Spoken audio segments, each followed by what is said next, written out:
Welcome, ladies and gentlemen, to the United Service Institution Strategic Dialogues, your one-stop shop for national defense and geopolitics. Today we have with us Vice Admiral Satish Soni, who is a retired Navy officer and has been conferred with the Param Vishisht Seva Medal, the Ati Vishisht Seva Medal and the Nausena Medal. He has held appointments of the Flag Staff Officer Commanding-in-Chief, Eastern Naval Command, Deputy Chief of Naval Staff, Commandant National Defense Academy and Chief of Staff Eastern Naval Command in the rank of Vice Admiral. Post-retirement, he has been writing, traveling and participating in seminars and discussions. He is also a council member with the United Service Institution of India. So without much further ado, let's get into today's topic, which is the Red Sea crisis and the maritime lessons for India. So sir, could you start off by giving us a brief on India's maritime geography? You see, the Indian Peninsula juts 1,000 miles into the Indian Ocean region. The Indian Ocean region is a very peculiar water space. It is the third largest ocean after the Pacific and the Atlantic, but unlike the other two oceans, it's not an open ocean. You can call it an embayed ocean. It is covered by a land space in the north, and the access to the Indian Ocean is only through choke points, and not many of them. You have the Suez Canal or the Bab-el-Mandeb in the west, the Strait of Hormuz in the north, Malacca Strait, Sunda Strait, Lombok Strait, or you can access the Indian Ocean from the south of Cape of Good Hope. So that makes the Indian Ocean a very vulnerable water space, in the sense that if you have to access, then you have to be able to control the Indian Ocean region. The other peculiarity about the Indian Ocean region is that its abundance of wealth. It has something like 40% of the world's oil reserves. It has 60% of the world's uranium. It's at about 98% of diamonds, reportedly about 80% of the world's gold. The countries which surround the Indian Ocean, the littoral, are about 51. Some of them are very rich, but some of them are poor, some of them are failing. For India, it's a very important water space because the sea lines of communication that crisscross the Indian Ocean region, they carry our trade. And 90% by value and 90% by volume and 65% by value of our trade goes through these sea lines of communication. It is extremely important for us there is foolproof maritime security, for otherwise our economy would fail. And we are a maritime nation. We have our coastline runs about more than 11,000 kilometers now. It's been remeasured. Earlier we used to say it's only about 7,500, yes, but the latest figures are 11,000 kilometers of coastline. We have 9 of our states which are coastal in nature. We have over 1,200 islands. We have a EEZ of 2.1 million square kilometers. We have 12 major ports and over 200 minor ports or non-major ports, you can say. And we are a fishing community with over 3 lakh fishing vessels. So we are a maritime nation. Indian Ocean holds immense importance for us economically, for our economic survival. So sir, the Red Sea, it is the maritime gateway to Africa, Middle East and Europe. Also, it is home to major oil and gas producers like Saudi Arabia and Egypt. So, keeping all that in mind, could you please contextualize what has happened in the Red Sea and how it impacts India? You see, I told you that the access to the Indian Ocean region is through choke points. One of the very important choke points is Bab-el-Mandeb in the west. From the Indian Ocean into the Gulf of Aden, through Bab-el-Mandeb into the Red Sea and to the Suez Canal, and therefore into the Mediterranean Sea. This is the route which the trade follows from the Indian Ocean region. Bab-el-Mandeb is only 17 nautical miles wide, and Bab-el-Mandeb has coast with Yemen. Yemen is a failed state. That part of Yemen, which is overlooking the Bab-el-Mandeb, is under the control of Houthis. Yes, sir. Houthis are reportedly or allegedly one of the three non-state actors which are being controlled by Iran. That's what they allege. Hamas, Houthis, and Hezbollah. Yes. Now, courtesy the Israel's invasion of action against Hamas, the Houthis have taken upon themselves to retaliate. Initially, they said only shipping which is bound for Israel, but as it happens now, they are just targeting all ships which are passing through the Bab-el-Mandeb.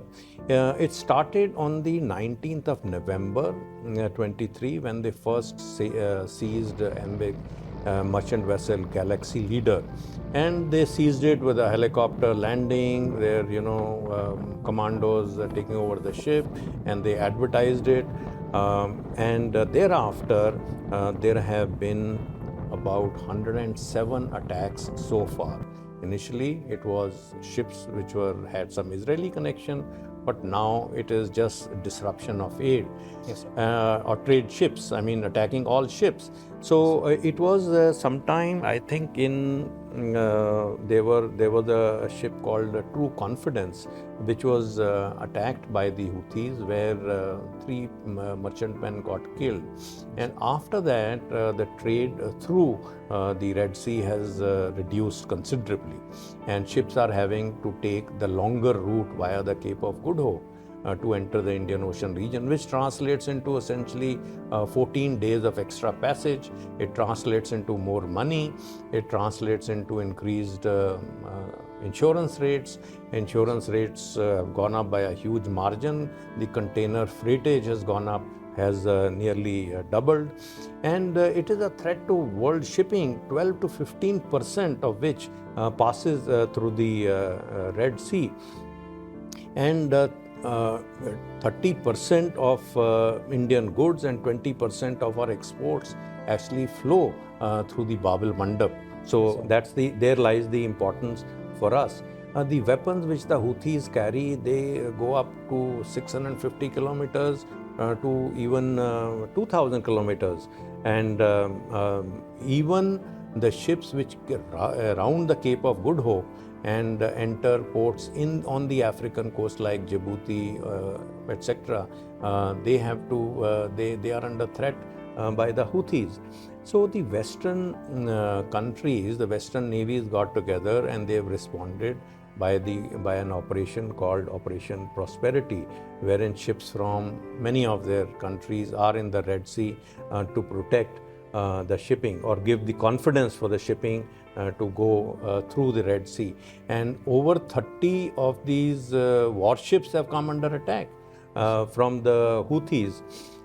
So the Indian economy is heavily dependent on trade passing through these locks and through the narrow choke points. To give you an example, that $423 million worth of trade flows through the Strait of Hormuz every day. That's Indian trade. Yes, through the Bab-el-Mandeb, the trade that sails every day is of the value of $301 million. Cape of Good Hope similarly accounts for 58 million USD, and the Strait of Malacca, Lombok, and Sunda about 500 odd million US dollars. In case the maritime trade through all these choke points is stopped, it would account to a loss of 1.3 billion US dollars per day.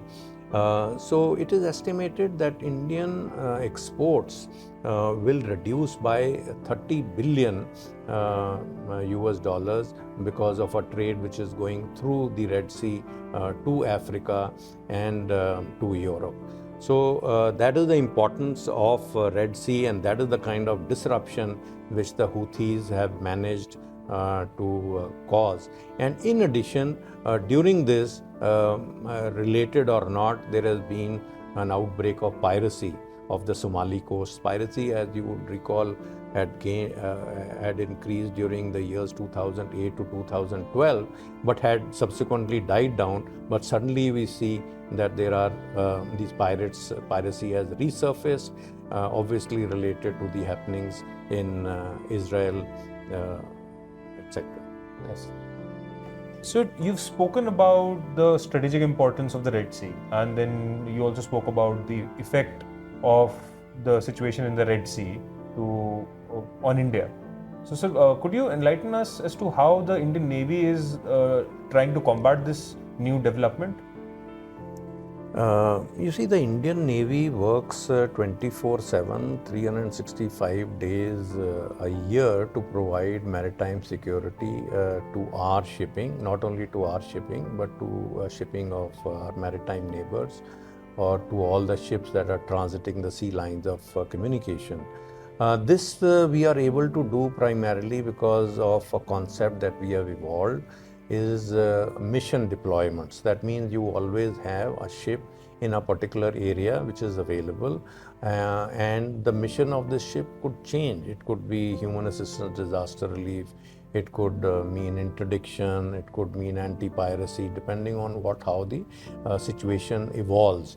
So we have approximately 6 to 7 ships which are always deployed in the West Indian Ocean, North Indian Ocean, South Indian Ocean, of East Africa, of the Malacca coast, Malacca Straits, etc. And we have constantly challenges which are being faced by these ships, and challenges which are being resolved by them. Just to give you some statistics, over 400 ships have been assisted in the Persian Gulf by the Indian in 2020 alone. There was an Indian crew which was rescued in 2018, 13 of them. We had 38 Indians which were evacuated from Yemen in 2018. The ships operating off the Mozambique, Mauritius, Madagascar, the channel, they carried out medical evacuation, they've carried out hydro surveys, they've carried out pollution control, and they have carried out humanitarian assistance, disaster relief operations, and the same thing of Minicoy, Seychelles, and Sri Lanka. This is a routine job. The Coast Guard, which is a fairly large number of ships today, has in 2021 is on record to have saved nearly over 1,200 lives. And they have carried out 220 missions on poaching, smuggling, etc. But to be specific, as a response to what has been happening in the Red Sea and the situation which has been developing in the North Indian Ocean regarding piracy, we have had about 6-7 ships which are deployed specifically to combat this threat. And the CNS had announced, I think, end March, maybe 25th March, that during the preceding 100 days, the Indian Navy had dealt with 13 major incidents and saved over 110 lives. But the most daring rescue operation or an intervention which the Indian Navy made was with respect to MV Ruin. It's a bulk carrier which had been hijacked, which had been captured by the pirates on the 15th of December and was being used as a mothership. And there were 35 pirates on board. The Indian Navy, they carried out a very daring operation with assistance from the Air Force, wherein dinghies and marine commandos were dropped from the air. There were 2 ships with the help from UAVs were carrying out survey of the decks, and finally insisted or made sure that the pirates surrendered. The pirates were armed, they were carrying out firing, and amidst all this, the Indian Navy intervened and rescued 35. There were 35 pirates and a crew of 17 members. So the Indian Navy is involved in day-to-day maritime security operations, the intensity of which differs on day-to-day depending on where the requirement arises. In this particular case, the requirement has been, or the focus these days is on the North Indian Ocean, and that is where most of our ships are operating. So, sir, the next question would be that the Red Sea situation right now, it's going to settle down sooner or later. But, sir, the long-term challenges for the Navy and the nation as well are going to remain. What are these challenges, and how would you propose to counter those challenges? You see, the Indian Ocean region has predominantly been very peaceful in the past. And our maritime forces, whether it is the Indian Navy or the Coast Guard, were dominant. But the strategic landscape of the Indian Ocean region is witnessing a change. It is witnessing a change on account of the strategic competition between nations, on account of economic interdependence. Africa is the go-to nation. It has a lot of resources. Persian Gulf has a lot of resources. There are countries like China which need those resources, which are developing at a fast rate. Till 92, China was never imported oil from oil that transited through the sea lines of communication in the Indian Ocean region. Today, 80% of their flows, 80% of their imports flow through the Indian Ocean. They are dependent on Russia. So if they are going to have their trade flowing through the Indian Ocean region, naturally they would be interested in security. In 2008, for the first time, we had 2-3 ships, Chinese PLA ships.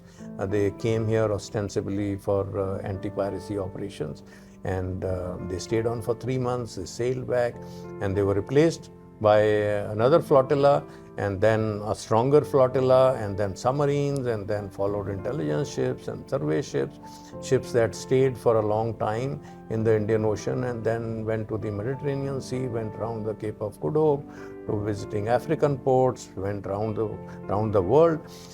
So the Chinese Navy is becoming stronger by the day.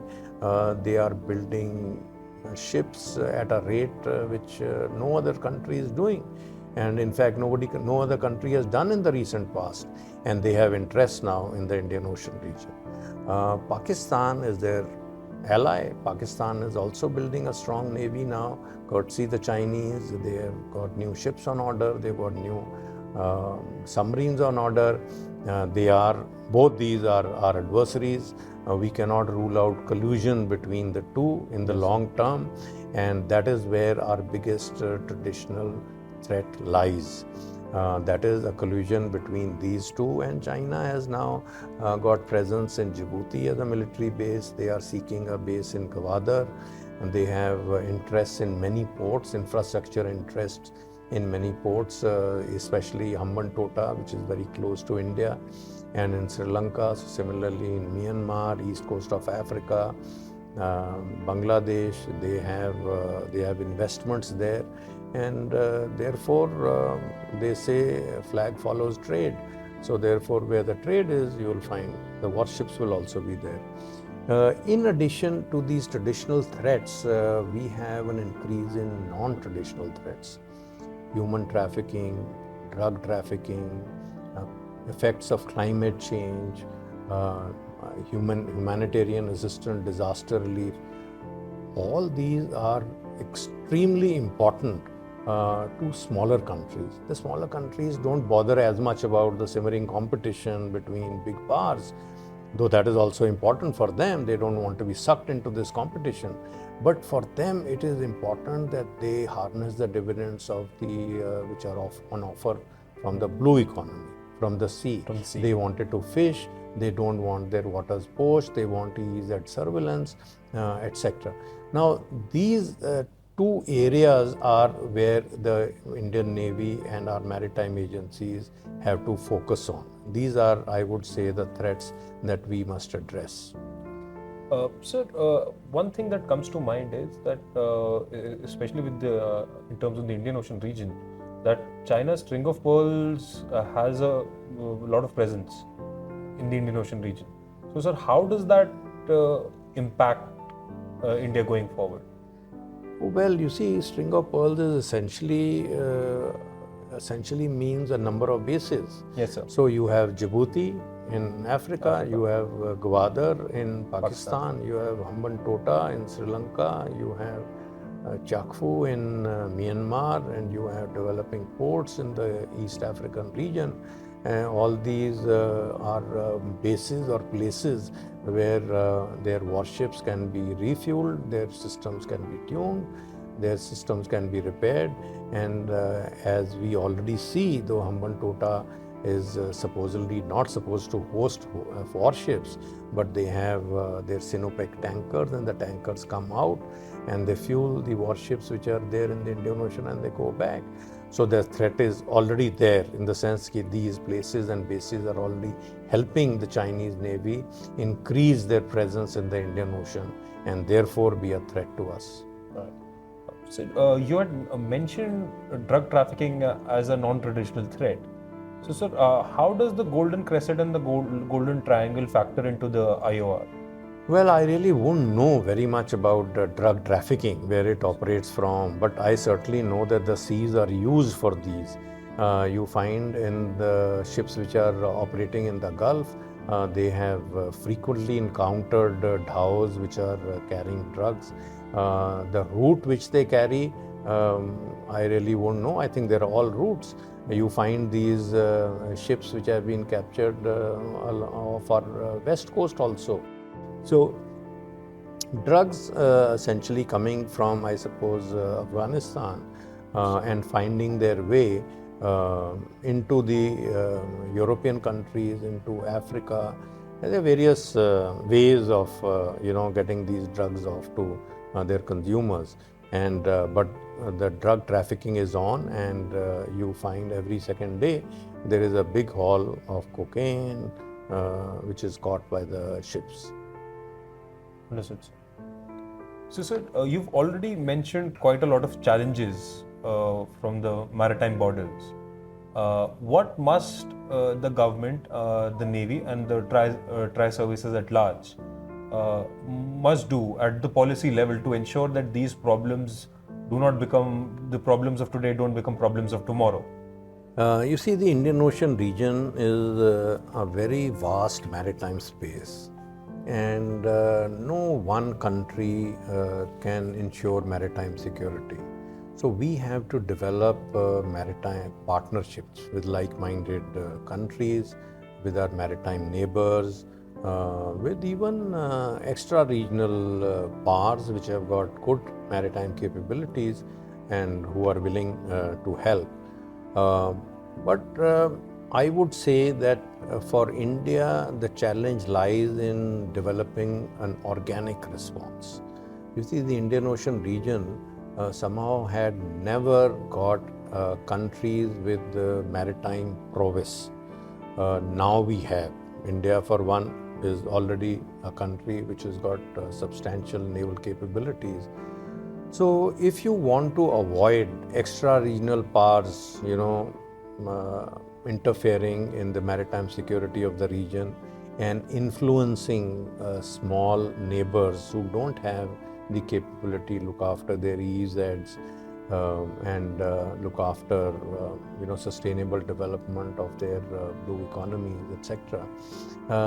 If you want to do that, then you have to organize or harness or organize a response which is organic in nature.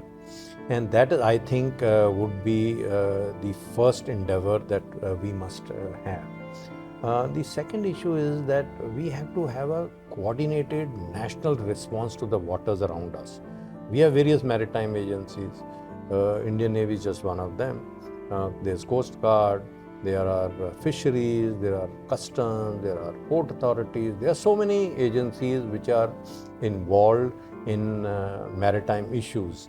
And we can only have a good response, a good national response, if we collaborate, cooperate, and understand each other, and we are able to help each other. So you're talking about a whole of nation approach. Whole of nation approach is very, very important. The government is taking actions on this. We have very good partnerships with our other countries. We do joint exercises with so many of them. We have staff talks with them. We have trilateral, quadrilateral, bilateral relationships. Our ships are always engaged in visiting ports and understanding the other navies. And similarly, at the national level, we have recently had appointed about 2.5 years back a National Maritime Security Coordinator, a retired Vice Admiral, and he's doing a great job in getting all these agencies together. Then I think we have to see what challenges are there in warfare which stare at us in the longer term. That means the money is always going to be limited. Where do we put the money? What are the new arenas of combat which are emerging? Yes. You already are discussing space, you are discussing cyber, but now they talk of cognitive, there is talk of seabed, there is challenges from remotely operated vehicles, as you see what the Houthis are doing.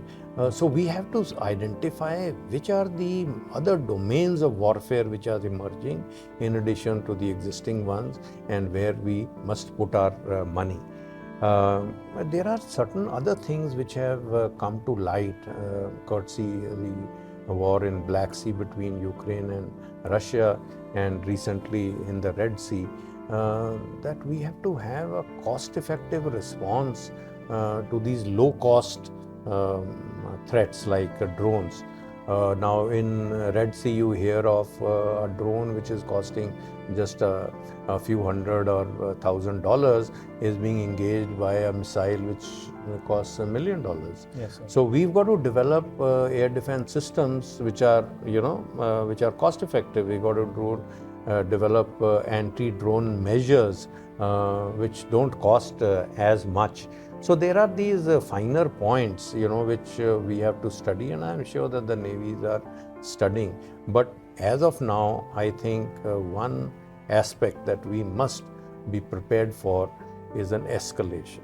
Yes. Because the whole world is trying to make sure that things tempers remain under control.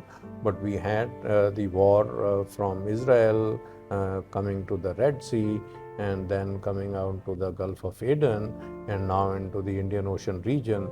And if you have countries like Iran joining in, which is also a fear, and if you have a US-Iran face-off, then we have a very major challenge, because for us, as I said earlier, Indian Ocean region and the sea lines of communication transiting through the Indian Ocean region, they are lifeline. Our economy depends on it. So it's very, very important to make sure that we have a strong maritime response. We ensure maritime security, not only for us, but for our maritime neighbors. It's a responsibility that we have, being a predominant maritime power in the Indian Ocean region. One question. Earlier you mentioned extra-regional powers. So could you explain the concept of extra-regional powers? So when I say extra-regional powers, it means powers which are not, they don't have, say, land or maritime borders in the ocean, in the Indian Ocean. Now, say China is an extra-regional power. So United States, Russia. So United States, though, has a base in Diego Garcia, yes, and the island technically doesn't belong to them, but they are also an Indian Ocean power. Yes, sir. But they are also an extra-regional power to some extent. But there are powers like UK is an extra-regional power with interests in the Indian Ocean region. You have the French. French have got a big stake in the Indian Ocean. They have territories. They have got an EEZ in the Indian Ocean region. Sir. So they are technically not, the mainland is not in France, not in the Indian Ocean region, but they are a regional power. Yes, they are sir. a very important regional power. Because they have control of certain islands in the... They have islands. They have real estate, yes, and the real estate comes with big EEZ. So they have a stake in the Indian Ocean. So would you classify Australia as the same? No, Australia is the Indian Ocean region par because they. No, sir. I mean in India's near neighborhood. I mean, Australia is a very important partner of ours. Yes, sir. Australia has a good navy. We have very good relations with Australia. We are a part of the Quad with them. We carry out the annual maritime exercise Malabar, in which Australia also participates along with the US and Japan. Yes, sir. We have bilateral exercises with Australia. Our ships and submarines visit Australia, their ships and submarines visit us. We have logistic arrangements in place wherein their ships and aircraft can use our bases and we theirs. So Australia is a very important partner with us. And so, what about countries like Indonesia, Sumatra, Singapore? So Sumatra is a big country with big maritime real estate in terms of islands and EEZ, and it is sitting in between the Pacific and the Indian Ocean region. It's both a Pacific Ocean and the Indian Ocean par. It's one of the most important maritime pars in our neighborhood. It has these four important choke points, that is Malacca, Lombok, Sunda, and the other one down below, I forget the name. So they are very important to us, very, very important to us, and we have very good relations with them. Yes, sir. We carry out exercises with them, we do coordinated patrols with them, we exchange visits of senior officers, etc. And on that note, sir, thank you for coming for the appearing on the USI's podcast. Thank you so much. Most welcome.